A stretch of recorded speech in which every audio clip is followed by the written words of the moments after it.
ভাই লাস্ট কিছুদিন যাবত আমি টিকটকে ঢুকলে একটা জিনিসই দেখতে পাচ্ছি, সবাই ফ্রি ফায়ার গেম ছেড়ে পাবজি খেলা শুরু করছে। আসল টুইস্টটা তো এখানেই। একবারও কি নিজের কাছে প্রশ্ন করেছো, যেদিন থেকে ফ্রি ফায়ারে মোবাইল প্লেয়ার আর পিসি প্লেয়ার আলাদা করা হয়েছে সেই দিন থেকে পিসিতে খেলতে গেলে তার ম্যাচে হ্যাকার পড়বেই?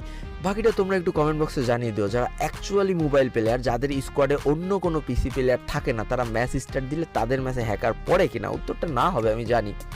আর এই জিনিসটা আজ থেকে 1 বছর আগে যখন পিসি প্লেয়ার মোবাইল প্লেয়ার আলাদা করে দেওয়া হচ্ছিল, তখন গ্রিনার পক্ষ থেকে খুব সুন্দরভাবেই বলে দেওয়া হয়েছিল যে আপনারা যারা পিসি দিয়ে খেলেন তারা ফোনে শিফট করেন, নাহলে আপনাদের কপালে দুর্ভোগ আছে। এখন তোমাদের কাছে প্রশ্ন, পিসি আর মোবাইল আলাদা করে দেওয়া হয়েছে আরো 1 বছর আগে, তাহলে 1 বছর পরে এসে কেন সমস্যা হচ্ছে? বাবা, আসল টুইস্ট তো এখানে। তার একটাই কারণ, ফ্রি ফায়ারের পার্টনার প্রোগ্রামের রুলস অনেক কড়াকড় করে দেওয়া হয়েছে, আর পাবজির পার্টনার প্রোগ্রামের রুলস একদম সোজা করে দেওয়া হয়েছে।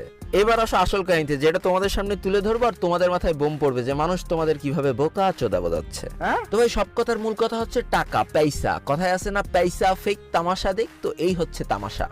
কয়েক মাস আগে গেইনার পার্টনার প্রোগ্রাম থেকে একটা নতুন রুলস করা হয়, সেটা হচ্ছে 1 মাসে তোমার টোটাল ভিউজ 10 মিলিয়ন ক্রস করা লাগবে, তারপরে যে তুমি সাবস্ক্রাইবার বা ফলোয়ার্স অনুযায়ী টাকা পাবা গেইনার কাছ থেকে। আর এটা শোনার পর থেকে সবার গুয়ায় বা সাথে হারিকে 1 মাসে 10 মিলিয়ন ভিউজ, ব্যাপারটা শুনতে যতটা ইজি লাগছে আসলেও কিন্তু অতটা ইজি না। এর পিছনে আসলেই তোমার পরিশ্রম করতে হবে, খাটতে হবে। তারপরে যে যদি তোমার 5 লাখ ফলোয়ার হয় একরকম টাকা, 1 মিলিয়ন ফলোয়ার হলে আর এক রকম টাকা, 2 মিলিয়ন ফলোয়ার হলে আর এক রকম টাকা। ঠিক ফ্রি ফায়ারের পার্টনার প্রোগ্রামে যখন এত কড়াকড় চলতেছে, তখন পাবজির পার্টনার প্রোগ্রাম থেকে সব নতুন নতুন অফার দেওয়া হলো। পাবজিতে পেমেন্ট অপশন চালু হইতে লাগবে মাত্র 3 লাখ ভিউজ, যেখানে ফ্রি ফায়ার লাগছে 10 মিলিয়ন ভিউজ, সেখানে পাবজিতে মাত্র 3 লাখ ভিউজ।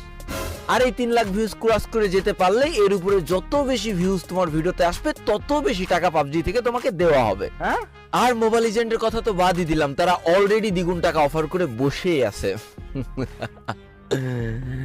গোপন তথ্য ফাঁস করে দিলাম। আসলে সত্যি তো চাপা থাকে না, কারোর না কারোর মাধ্যমে উঠে আসবেই। আমিও তো ছোটখাটো একটা ইউটিউবার, এমন অফার আমারও প্রতিনিয়ত আসে।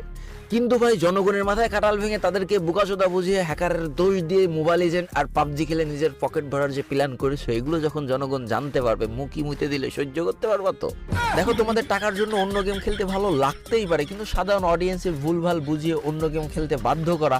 এবার পরবর্তীতে যেই মানুষটা ধরো 3 বছর ধরে ফ্রি ফায়ার খেলছিল, সে যদি আর 6টা মাস একটু কষ্ট করতো তাহলে ভালো একটা পজিশনে চলে যেত, ভালো একটা ই স্পোর্টস প্লেয়ার হইতে পারতো।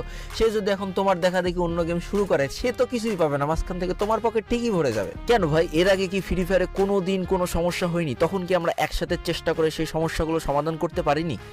একটা সময় যখন আমরা অন্য সার্ভারে যে গেম প্লে করতাম, আমাদের নেট পিং এর অনেক সমস্যা হতো। কেন আমরা সবাই মিলে বলে কি নতুন সার্ভার আনতে পারিনি বাংলাদেশ নামক? একটা সময় ইন্ডিয়ান সার্ভারে ভালো ভালো ইভেন্ট দেওয়া হতো, বাংলাদেশ সার্ভারে কোনো ইভেন্টই দেওয়া হতো না। আমরা কি সবাই একসাথে আন্দোলন করে ভালো ভালো ইভেন্ট বাংলাদেশে নিয়ে আসিনি? এমন হাজার একটা কাজ আছে যেগুলো আমরা সবসময় একসাথে বসে সমাধান করার চেষ্টা করেছি। তাহলে আজকে কেন এটা হচ্ছে? কই, যখন বাংলাদেশ সার্ভার দেবে না বলেছিল তখন তো তোমরা অন্য গেম খেলা শুরু করনি। যখন বাংলাদেশে কোনো ভালো ইভেন্ট আসছিল না তখন তো তোমরা অন্য গেম খেলা শুরু করনি। সত্যি কথা বলে দিলেই তো হয় যে ফ্রি ফায়ার থেকে এখন পেমেন্ট নেওয়া খুবই কষ্ট, আর পাবজি থেকে পেমেন্ট নেওয়া খুবই ইজি। ভাই, আমার ফ্রি ফায়ার থেকে পেমেন্টও দেয় না, আর এসব তারসিরা ভিডিও আপলোড করার জন্য আমার ভিউয়ার্সটাও কেটে নিতেছে। যাক, মজা করলাম। যারা এতক্ষণ কথাগুলো মনোযোগ দিয়ে শুনেছো, তারা আসলে মূল কাহিনীটা বুঝতে পেরেছো যে সমস্যা আগাগোড়াই ছিল। প্রথমেও ফ্রি ফায়ারে ছিল, এখনো আছে, ভবিষ্যতেও থাকবে, কিন্তু সেটা সবার একসাথে সমাধান করতে হবে। আর যারা মনে করো পিঠ মোড়া দিয়ে পালাবে, তাদের ভাই সমস্যা সমাধান করার ধান্দা নেই। একদম সত্যি কথা বললাম।